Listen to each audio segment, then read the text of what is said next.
Pada September tahun 2025, hubungan antara Amerika Syarikat (AS) dan Venezuela mencapai tahap kritikal, mencetuskan kebimbangan dunia tentang potensi konflik bersenjata. Krisis ini berpunca daripada tuduhan IE terhadap Presiden Venezuela, Nicolás Maduro, sebagai peneraju kartel dada. Disertai pengerahan kapal perang AS ke Caribbean Selatan, Venezuela bertindak balas dengan mobilisasi ketenteraan dan militer, menuduh AS merancang penukaran rejim. Ketegangan ini bukan sahaja melibatkan isu dada, tetapi juga politik, ekonomi, dan kedaulatan, mencerminkan sejarah panjang perseteruan antara kedua-dua negara. Latar belakang ketegangan. Hubungan AS-Venezuela telah lama tegang sejak era Hugo Chávez tahun 1999 sampai tahun 2013 yang mengamalkan dasar sosialis menentang pengaruh IS. Sekatan ekonomi IE sejak pentadbiran Obama diteruskan di bawah Trump, memperburuk ekonomi Venezuela, menyebabkan kemiskinan dan migrasi berjuta-juta rakyat. Maduro menganggap sekatan ini sebagai perang ekonomi untuk melemahkan kuasanya. Pada Juli tahun 2024, pilihan raya Presiden Venezuela yang dipertikaikan mengesahkan kemenangan Maduro, tetapi IS menyokong Edmundo Goizueta Urrutia sebagai pemenang sebenar, menolak keputusan resmi. Agustus tahun 2025, IS menggandakan ganjaran penahanan Maduro kepada $50 juta.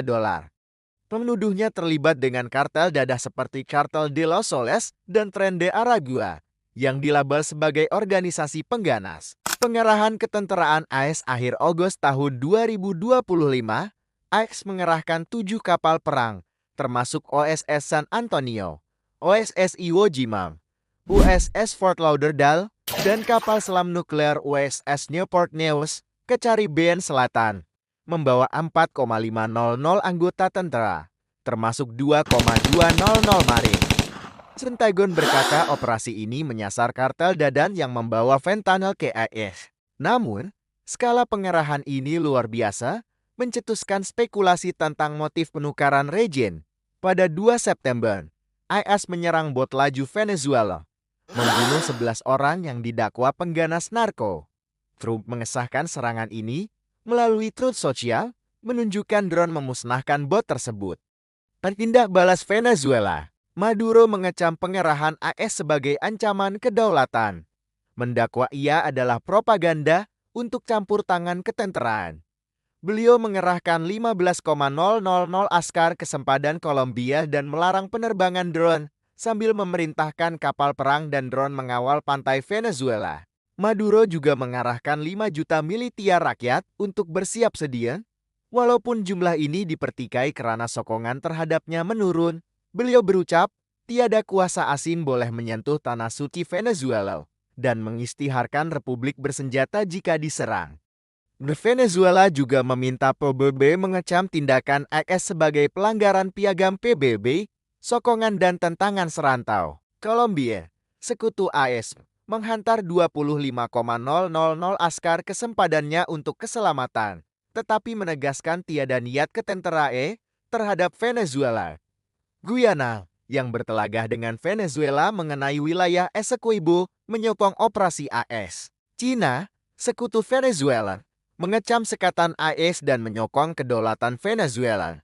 Dengan Maduro mempamerkan telepon Huawei hadiah daripada 11 Jinping sebagai simbol kerjasama. Namun, pembangkang Venezuela seperti Henrique Capriles menolak sebarang tindakan ketenteraan. Menegaskan, kedaulatan harus dihormati. Kesan kepada rakyat Venezuela. Di Caracas, rakyat biasa seperti nelayan Edward Ulo di Chichirivici teruskan kehidupan. Walaupun bimbang, sekatan AS menyukarkan kehidupan dengan ramai berpendapatan beberapa dolar sebulan. Penahanan aktivis pembangkang seperti Julio Velasco menambah ketakutan. Dengan laporan penghilangan paksa oleh pihak berkuasa, sesetengah rakyat, dalam bisikan, menyokong campur tangan AY untuk menamatkan pemerintahan Maduro, tetapi ramai khawatir tentang risiko perang gerila. Analisis dan risiko pakar seperti Christopher Sabatini menganggap pengerahan AI sebagai teater politik untuk menekan Maduro, bukan serangan sebenar. Namun, bekas pegawai Biden, Juan Gonzalez, memperingatkan risiko konflik gerila yang sukar ditangani AS. Undang-Undang War Powers Resolution tahun 1973 menghendaki kelulusan Kongres untuk tindakan ketenteraan. Tetapi Kongres sedang bercuti sehingga selepas 1 September. Menjadikan tindakan Trump kontroversial. Penutup, ketegangan AS Venezuela pada September tahun 2025 mencerminkan pertembungan antara kedaulatan dan kuasa global. Al-Quran dalam surah Al-Hujurat ayat 13 mengingatkan keadilan dan takwa sebagai asas kehidupan. Hadis Sahih Muslim mengajar sabar dalam ujian. Rakyat Venezuela merindui keamanan. Dan dunia memerhati sama ada krisis ini akan reda atau membawa malapetaka.